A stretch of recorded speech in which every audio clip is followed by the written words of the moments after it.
Bismillahirrahmanirrahim. Assalamualaikum warahmatullahi wabarakatuh. Waalaikumsalam warahmatullahi wabarakatuh. Innal hamdalillah nahmaduhu wa nasta'inuhu wa nastaghfiruh wa na'udzu billahi min shururi anfusina wa min sayyiati a'malina. May yahdihillahu fala mudilla lahu wa may yudlil fala hadiya lahu. Asyhadu an la ilaha illallah wa asyhadu anna Muhammadan 'abduhu wa rasuluh. Allahumma shalli wa sallim wa barik ala Muhammad wa ala ali Muhammad. Puji syukur tak pernah bosan-bosannya kita ucapkan atas kehadiran Allah Subhanahu wa taala. Allah masih limpahkan nikmat iman, nikmat Islam, yang paling utama nikmat kesehatan. Salawat dan salam kita hadiahkan kepada Nabi junjungan alam, Nabiullah Nabi Muhammad sallallahu alaihi wasallam, dan melafazkan Allahumma shalli ala sayyidina Muhammad wa ala ali sayyidina Muhammad. Mudah-mudahan kita semua mendapatkan syafaat beliau yaumil akhir. Adapun susunan acara kita pada pagi hari ini, yang pertama protokol yang sedang berlangsung, yang kedua pembacaan ayat suci Al-Quran yang akan dibacakan oleh Bribda Zulian Aksari Sandi. Pada beliau pada tempat dan posisi.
Bismillahirrahmanirrahim. Assalamualaikum warahmatullahi wabarakatuh. Waalaikumsalam warahmatullahi wabarakatuh. Alhamdulillahirabbil alamin. Wassalatu wassalamu ala asyrafil anbiya'i wal mursalin wa ala alihi wa ashabihi ajma'in. Asyhadu an la ilaha illallah wahdahu la syarika lah wa asyhadu anna Muhammadan 'abduhu wa rasuluhu alladzi la nabiyya ba'da, amma ba'd. Rabbi ishrah li sadri wa yassir li amri wahlul 'uqdatam min lisani yafqahu qawli wa la hawla wa la quwwata illa billahil 'aliyyil 'azim. Yang sama-sama kita hormati Bapak Kapolda dan jajarannya, sama-sama kita hormati Bapak Polisi dan Ibu Polwan, Bapak-bapak, Ibu saudara jemaah yang insyaallah dirahmati oleh Allah Subhanahu wa taala. Pada pagi yang berbahagia ini, Bapak Ibu, kita bersyukur kepada Allah Subhanahu wa taala, alhamdulillah atas limpahan rahmat dan nikmat Allah Subhanahu wa taala. Mulai pagi hari tadi Allah bangunkan kita setelah kita tidur, kemudian sampailah hari ini kita melaksanakan banyak aktivitas kita. Semoga semua aktivitas kita dinilai pahala Allah Subhanahu wa taala. Amin amin ya rabbal alamin. Amin. Kemudian salawat dan salam tercurah kepada Rasulullah Muhammad sallallahu alaihi wasallam dengan doa Allahumma shalli ala sayyidina Muhammad wa ala ali sayyidina Muhammad. Bapak Ibu saudara yang berbahagia, bahasan kita pada pagi ini adalah apa yang mesti kita persiapkan dalam rangka menyambut bulan suci Ramadan. Tidak beberapa hari lagi insyaallah kita akan memasuki bulan Ramadan. Tentu ada persiapan-persiapan yang mesti kita lakukan agar kita siap dan tidak canggung melaksanakan ibadah puasa. Yang pertama kita siapkan adalah sucikan hati dari dosa dan penyakit hati. Untuk menyambut bulan suci ini, Bapak Ibu Saudara, kita harus membersihkan hati kita. Karena yang suci akan bertemu dengan yang suci. Ketika Rasulullah SAW, mungkin barangkali ada sebagian kita memperingati Isra wal Mi'raj. Sebelum Rasul melaksanakan Isra dan Mi'raj itu kan dibela dadanya, dibersihkan hatinya. Kenapa? Karena untuk menghadap Zat yang Maha Suci, maka harus dengan jiwa yang suci. Begitu juga dengan Ramadan. Ramadan ini adalah merupakan bulan yang suci, maka dihadapi dengan hati yang suci. Yang pertama yang dibersihkan hati itu adalah dari dosa.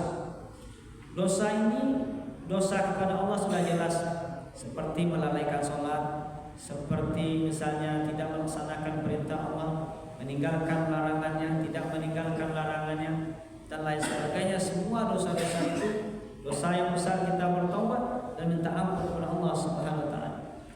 Kemudian tidak kalah pentingnya adalah dosa yang mesti kita bersihkan itu adalah kepada orang tua.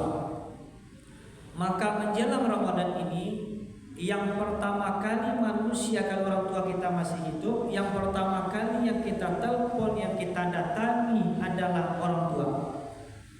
Jangan sampai dengan orang tua kita tidak bertegur sapa. Mohon maaf, sebagian kita mau Ramadan, teman kerja kita, saudara kita yang jauh kita telepon. Di mana mau Ramadan pertama, bagaimana persiapan Ramadannya, bagaimana kabarnya dan lain sebagainya. Tapi sebagian kita lupa menelpon orang tuanya yang jauh di sana.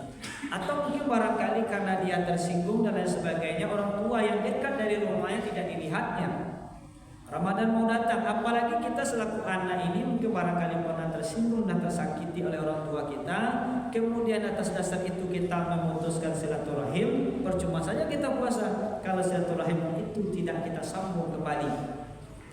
Dalam hal ini Rasulullah pernah bersabda, la yadkhulul jannata man qatimur rahim. Tidak akan pernah masuk surga orang yang memutuskan silaturahim. Maka dengan orang tua kita bagaimanapun keadaannya, maka mereka lah yang pertama kali kita datangi dan tanya kabar mereka. Kenapa demikian? Kalau kita urai dalam rangkaian panjang ini, karena waktu yang singkat ini tidak mungkin. Barangkali kita bagaimana bisa merasakan perjuangan orang tua kita. mulai ketika kita lahir sampai hari ini, bahkan sudah sukses pun anaknya, dia tetap membantu dan menolong anaknya sesuai dengan kemampuannya. Kalaupun tidak bisa dengan materi, beliau berdoa siang dan malam untuk anaknya. Sehingga orang tua kita itu, bapak saudara, ibu saudara, mati-matian berjuang untuk anaknya. Bahkan bagaimana anaknya bisa sekolah, bagaimana anaknya bisa jadi polisi, menjadi polwan. Mungkin barangkali beliau menggadaikan sawahnya, menjual sawahnya, menggadaikan ladangnya, menjual hewan ternaknya. Untuk apa? Untuk anaknya bisa sukses. Sehingga orang kita mengatakan begini, 2 orang tua bisa menghidupkan 10 anaknya, tapi 10 anak, mohon maaf, belum tentu bisa menghidupkan 2 orang tuanya. Mungkin ketika orang tua kita masih hidup, mungkin barangkali ada keluarga kita, anak saudara kita, mungkin ada yang 5 orang, beradik kakak, ada sampai 10 orang. Ketika orang tua masih ada, semuanya dapat makan. Walaupun hanya kontrak sebagai kita 5 tahun, 10 tahun orang tua kita kontrak, yang penting anaknya ikut dengan dia. Bahkan sampai pula anaknya sukses, 10 orangnya, 5 orang dan lain sebagainya.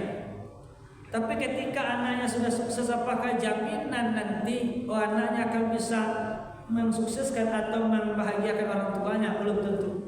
Kalau begitu halnya, sehingga orang kita mengatakan kasih orang tua sepanjang jalan, kasih anak sepanjang panganan.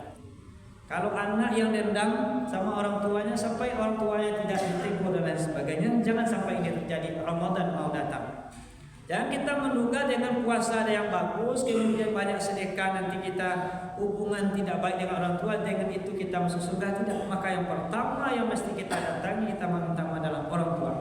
Hadirin wal hadirat jamaah yang berbahagia. Yang kedua adalah karib kerabat, kakak kita, adik kita, orang yang sedarah dengan kita telepon, kita temui dan lain sebagainya. Kemudian adalah suami. Suami kita mungkin barangkali seorang istri, mungkin barangkali pernah durhaka kepada suaminya, tidak menghargai pemberian suaminya. Mungkin barangkali gaji kita merasa lebih besar, pendapatan kita lebih besar dan lain sebagainya. Atas dasar itu kita tidak menghargai pemberian suami kita. Ini menjadi dosa juga bagi kita. Atau kata orang kita adalah seperti memberi garam air laut. Kalau air laut kita lagi garam, walaupun banyak warna kita lagi garam, tidak ada fungsi, tidak nampak terlihat. Begitu juga dengan kita kasih uang, misalnya istri kita 1 juta tidak cukup, 5 juta nggak cukup, 6 juta tidak cukup, tidak ada penghargaan. Kenapa? Karena dia merasa gajinya lebih besar. Kadang-kadang karena gaji itulah kurang menghargai suaminya. Atau sebab-sebab yang lain, bisa jadi kasar kepada suaminya, atau bisa jadi mengusir suaminya dari rumahnya. Bisa jadi suami sudah membangun rumah untuk dia, memberikan yang terbaik oleh dia, tapi karena suaminya sakit, karena suami mungkin barangkali jatuh miskin dan sebagainya, kemudian dia usir dan sebagainya. Atau dia kasar kepada suami, itu juga menyebabkan dosa. Ramadan mau datang, maka perbaikilah dan minta maaflah kepada suami. Begitu juga seorang suami kepada istrinya, dia mungkin barangkali mesti minta maaf. Kenapa? Mungkin barangkali ketika kita memberikan gaji kepada istri kita, mungkin barangkali mulut kita kasar. Kita menyangka bahwa istri kita di rumah mungkin barangkali lalu-lalu lama saya kerajunya santai-santai, saya mengurus anak, tidak memikirkan uang dan sebagainya. Kita merasa dengan memberikan uang kepada istri kita seakan-akan tidak berguna dan lain sebagainya. Baik dalam sikap ucapan maupun dalam sikap kepada istri. Ramadan mau datang, mari kita saling memaafkan antara suami dan istri. Bapak saudara yang berbahagia, termasuk kita juga minta maaf kepada teman-teman kita, kepada saudara kita, kepada orang-orang yang terdekat dengan kita. Supaya apa? Supaya kita bersih dari dosa. Yang kedua kita bersihkan adalah hati kita ini adalah dari penyakit hati. Kita mau Ramadan, kita mau puasa tapi masih sombong. Kita mau puasa tapi masih tidak ingin orang lain mendapat nikmat, masih iri hati. Kita mau puasa tetapi masih zalim. Kita masih mau puasa, kita menjalankan ibadah puasa tetapi kita mengadu domba orang. Awalnya dia berteman, kemudian dia berantem. Awalnya dia berdamai, kemudian dia saling bermusuhan. Maka dalam hal ini tidak heran Rasul mengatakan, kam min shaimin laisa lahu min siyami illa al-ju' wal 'atas. Berapa banyak orang berpuasa, dia tidak dapat dari pahala puasanya kecuali haus dan lapar. Itu disebabkan apa? Disebabkan dia berpuasa tapi dia masih sombong, dia masih ujub, masih ria, masih mengadu domba dan lain sebagainya. Semua penyakit-penyakit ini harus dibuang supaya apa? Supaya Ramadan kita, puasa kita diterima oleh Allah Subhanahu wa taala. Hadirin wal hadirat yang dirahmati oleh Allah Subhanahu wa taala. Kemudian yang kedua yang mesti kita siapkan adalah ilmu tentang puasa. Nah, ini tidak kalah pentingnya. Mungkin barangkali Bapak Ibu Saudara tahu kalau misalnya kita mau berperang, sebelum berperang itu kita harus latihan dulu. Begitu juga dengan puasa. Sebelum kita melaksanakan ibadah puasa mumpung bulan Sya'ban ini masih ada, kita siapkan ilmu tentang puasa. Jangan nanti ketika kita berpuasa tetapi kita tidak tahu dengan rukun puasa. Salah satu rukun puasa atau ilmu tentang puasa itu adalah rukunnya puasa itu adalah niat. Kalau ulama Syafi'iyah, niat itu wajib di malam hari. Kalau puasa wajib seperti puasa Ramadan atau puasa nazar. Kenapa di malam hari dibaca? Nanti kalaupun kita tidak tidur, tidak bangun di waktu sahur, yang puasa tetap dilanjutkan. Nanti kalau misalnya bolehlah kita dibaca di waktu misalnya jam 4 ketika sahur, boleh. Tetapi siapa yang menjamin kita akan bangun di jam 4? Bisa jadi kita bangunnya ketika orang sudah azan, kemudian niat belum terpasang. Kalau niat belum terpasang, kemudian orang sudah azan, maka puasa pada hari itu tidak sah. Tapi untuk menghormati puasa, dia tetap berpuasa dan mengganti di hari yang lain.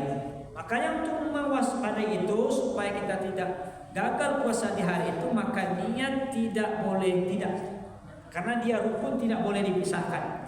Maka dalam hal niat, ulama secara mayoritas bahwa niat berada di dalam hati. Cuma perbedaannya itu adalah ada yang melafazkannya, ada yang tidak. Untuk apa ulama Syafi'i yang melafazkan niat? Adalah menuntun arahnya niat. Kalau niat sudah tertuntun arahnya, maka cukup di dalam hati. Misalnya ada yang melafazkan seperti misalnya nawaitu shauma ghadin an ada'i fardhi syahri ramadhana hadhihi sanati lillahi ta'ala. Sengaja aku puasa esok hari pada bulan Ramadan dalam tahun ini karena Allah Ta'ala. Itu bahasa Arabnya. Dan boleh bahasa kita. Yang jelas ada beberapa hal yang kita perhatikan. Yang pertama dalam niat itu kita jelaskan kapan kita puasa. Kalau misalnya malam hari kita baca berarti esoknya. Kalau di misalnya jam 4 berarti hari ini. Kita jelaskan kapan puasanya. Kemudian apa nama puasanya, berarti puasa Ramadan. Kemudian kapan tahunnya, tahun ini. Kemudian karena siapa kita puasa, karena Allah. Kalau sudah terpenuhi itu, insya Allah niatnya sudah sempurna. Maka niatnya tidak boleh tidak. Maka disinilah penting kita tahu ilmu tentang puasa. Itu secara umum. Kemudian ada lagi misalnya ilmu tentang sekitar puasa ini kita mesti tahu dan menjadi motivasi kita berpuasa. Misalnya, idza jaa Ramadan futihat abwabul jannah. Apabila telah datang bulan Ramadan, maka dibukalah pintu surga. Ini kan menjadi motivasi bagi kita yang awalnya kurang semangat berpuasa, akhirnya menyiapkan waktu, menyiapkan kesempatan untuk berpuasa. Ada ulama memahami apa yang dimaksud dengan di bulan Ramadan ketika datang itu dibuka pintu surga, karena kemurahan Allah di bulan puasa itu dilipat gandakan semua amal ibadah sehingga potensi orang masuk surga itu besar. Potensinya besar. Baca Qur'annya, pahalanya berlipat-lipat, sedekahnya dan lain sebagainya semuanya dilipat gandakan. Sehingga potensi orang yang meninggal dunia di bulan Ramadan itu ketika dia beribadah, insya Allah dia masuk surga. Kemudian wawulikat abwabun nar, di bulan Ramadan itu ditutup pintu neraka. Karena kemurahan Allah, pahala puasanya, pahala ibadah yang lainnya dilipat gandakan, maka di bulan Ramadan ini sedikit kemungkinan orang akan masuk neraka karena banyak ibadah yang dilakukannya. Maka Maka kalau begitu halnya, kenapa dia berpotensi masuk surga? Karena ibadahnya banyak, pahalanya dilipat gandakan, dan kecil kemungkinan akan masuk neraka. Kemudian diikat para syaitan. Ada orang memahami begini, kalau di bulan Ramadan ini para syaitan diikat, kenapa masih ada di siang Ramadan orang gak puasa? Kenapa di siang Ramadan ada orang terjadi pembunuhan, terjadi perkelahian dan lain sebagainya? Ada ulama memahami begini. Memang yang pertama, syaitan itu memang diberlaku. Kenapa terjadi perbuatan yang buruk demikian? Karena kebiasaan buruk yang sudah dilatih sebalik bulan yang lalu oleh syaitan itu tak bawa-bawa di bulan Ramadan. Sehingga orang kita mengatakan ketek tara jaga raja, gadang tak bawa-bawa mati taruba tidak. Dan buruk pola biasa awak di luar Ramadan kau tidak sembahyang. Tipu di luar Ramadan awak lah biasa you tidak sembahyang. Karena lata biasa. Lata biasa awak sampilik karya walaupun tak bawa piti ke masjid tidak go keluar. Kenapa? Karena kebiasaan buruk inilah yang sudah dilatih oleh syaitan. Hadirin jamaah yang berbahagia. Maka penting kiranya kita menyadari bahwa syaitan-syaitan ini akan terkejut bahwa ketika dilatih kita selama ini sesat, kemudian kita selamat di bulan Ramadan.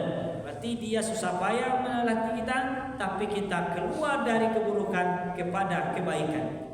Hadirin wal hadirat yang dirahmati oleh Allah Subhanahu wa taala. Juga ada yang memahami dengan diikat para syaitan di sini adalah bahwa syaitan yang diikat itu adalah syaitan yang langsung menyakiti manusia. Karena manusia akan disakiti. Bisa jadi syaitan ini kan termasuk makhluk gaib dan dia bisa menampakkan diri kepada manusia yang dipilihnya. Kemudian ketika datang Ramadan, potensi dia akan mengganggu manusia secara langsung itu adalah tidak mungkin terjadi atau kecil kemungkinan. Hadirin yang berbahagia, kemudian terakhir kita sampaikan adalah apa yang mesti kita siapkan menjelang Ramadan ini adalah tingkatkan amal ibadah. Makanya di bulan Rajab, di bulan Sya'ban kita sudah dilatih oleh agama untuk meningkatkan ibadah. Salah satunya adalah puasa sunnah. Kenapa puasa sunnah ini dianjurkan? Termasuk di bulan Sya'ban ini supaya lambung kita, perut kita sudah terlatih untuk puasa. Kenapa di awal Ramadan, pertama Ramadan itu banyak awak rasul-rasul puasa nak sampai, aduh awak diantara kita dan sakit karena lambung awak nak biasa ketika tidak menerima makanan. Maka dengan puasa sunnah tadilah melatih nanti supaya nak canggung ketika di pagi hari, ketika mulai ketika matahari misalnya setelah imsak sampailah nanti ketika tawana matahari atau tiba waktu berbuka nyolata biasa menahan. Aku kalau misalnya nak biasa puasa awak akan balik adonan sakit, adonan pingsan dan lain sebagainya. Maka di sini pentingnya puasa sunnah. Begitu juga baca Quran. Baca Quran kenapa misalnya di bulan Ramadan orang ada juga yang tidak baca Quran karena tidak terlatih. Kadang-kadang mohon maaf setengah halaman saya ngantuk. Kenapa? Karena sabadunnya tidak pernah baca Quran. Tiba-tiba orang menyuruh baca Quran, orang ramai di masjid baca Quran, terpanggillah kita. Kadang-kadang sehingga yang terjadi adalah satu baris dan nggak bisa lagi. Akhirnya hari kedua, hari ketiga kita baca Quran. Kenapa? Karena tidak terbiasa. Begitu juga dengan sholat sunnah. Sholat sunnah di bulan Ramadan ini kan dilipat gandakan pahalanya. Kenapa sebagian kita tidak melaksanakan sholat sunnah di bulan Ramadan? Karena tidak terbiasa. Bahkan mohon maaf, puasa lain tapi sholat tidak. Kenapa? Karena kebiasaan ini terjadi di luar Ramadan. Maka untuk menyambut bulan Ramadan ini, jangankan yang wajib, yang sunnah pun kita kerjakan. Ini prinsip kita. Hadirin wal hadirat yang berbahagia, semoga apa yang kita sampaikan menjadi motivasi, menjadi aktibat dalam kehidupan kita. Selain itu, perbanyaklah berdoa, perbanyaklah bersedekah, tingkatkan amal ibadah, jaga silaturahim, dan tidak kalah pentingnya adalah jaga kesehatan. Kalau kita sakit di bulan Ramadan, misalnya sakit itu membolehkan kita tidak berpuasa, karena orang yang sakit di bulan Ramadan itu boleh tidak puasa, tapi dia mengganti di hari yang lain. kalau mengganti di hari yang lain itu tidak kalah beratnya dibandingkan di bulan Ramadan. Kenapa? Karena di luar Ramadan tahu surang sebab puasa. Kemudian ujian mungkin barangkali tidak banyak orang makan dan sebagainya. Tetapi di bulan Ramadan ini semua orang rata-rata berpuasa. Maka itu menjadi semangat kita melaksanakan puasa. Maka ini penting kita menjaga kesehatan. Meskipun demikian kita berencana Allah menentukan, tetapi kita tetap berharap mudah-mudahan Ramadan ini kita bisa berpuasa dengan baik, semua amal ibadah kita diterima dan memasukkan kita hendaknya dalam surganya. Amin ya rabbal alamin. Demikian, terima kasih. Wassalamualaikum warahmatullahi wabarakatuh. Waalaikumsalam warahmatullahi wabarakatuh.